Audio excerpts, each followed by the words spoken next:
When I testified before this committee in 2000 and 2001, it was to tell of my experience as a registered nurse in the labor and delivery department at Christ Hospital in Oak Lawn, Illinois, where I discovered babies were being aborted alive and shelved to die in the hospital's soiled utility room.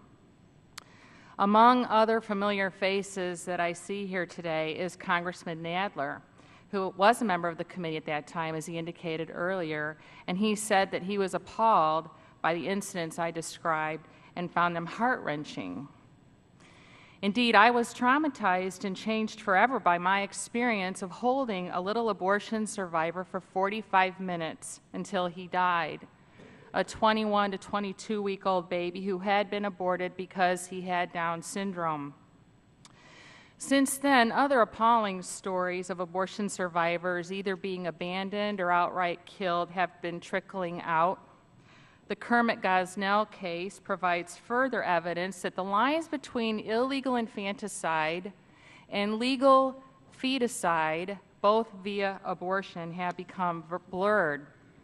This abortionist was convicted only last week of 3 counts of first-degree murder in the deaths of 3 born babies whose spinal cords, we all know, were snipped, as he called them.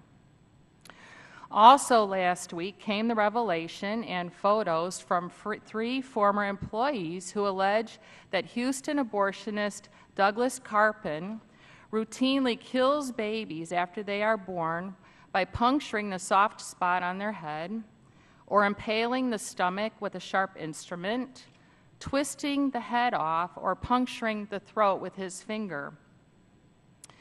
It is easy to be horrified by heart-wrenching stories such as this and to imagine the torture that abortion survivors endure as they are being killed. But it is somehow not so easy to envision preborn babies the same age being tortured as they are killed by similar methods. Today, premature babies are routinely given pain relief who are born at the same age as babies who are torn limb from limb or injected in the heart during abortions. The World Health Organization goes so far as to recommend pain relief for preemies getting a simple heel stick to withdraw a couple of drops of blood. Likewise, prenatal surgery is becoming commonplace, and along with it, anesthesia for babies being operated on, even in, quoting, the middle of pregnancy, as the Cincinnati Children's Hospital says. Meanwhile, babies of an identical age are torn apart during abortions with no pain relief. It must be that some people inexplicably think that the abortion provides a firewall against fetal pain, or that babies marked for abortion are somehow numb, while their wanted counterparts aren't. This thinking is better suited for the Middle Ages than for modern medicine. Yet, while NARAL, Pro-Choice America, eventually expressed neutrality on the Born Alive Infants Protection Act, which provides legal protection for born babies no matter what gestational age and no matter if wanted or not, NARAL opposes legislation protecting babies of the same age from barbaric abortions after the point they are known to feel pain. Abortion proponents attempt to say that abortionists who commit abortions past 20 weeks are rare. This is a myth. The National Right to Life Committee, perusing a report from Guttmacher Institute, which is the research arm of the abortion industry, in 2008, found that at least 300 abortion providers across the U.S. perform abortions after 18 weeks post-fertilization, and that at least 140 abortionists commit abortions on pain-capable children at 20 weeks post-fertilization. As for the number of late-term abortions committed in this country, nobody knows. There are no standardized mandatory nationwide abortion reporting requirements, and some of the most liberal jurisdictions, such as California, Maryland, and D.C., don't report at all. And it is questionable that abortionists even comply with regulations, and as we know by Gosnell, that enforcement agencies enforce these reporting.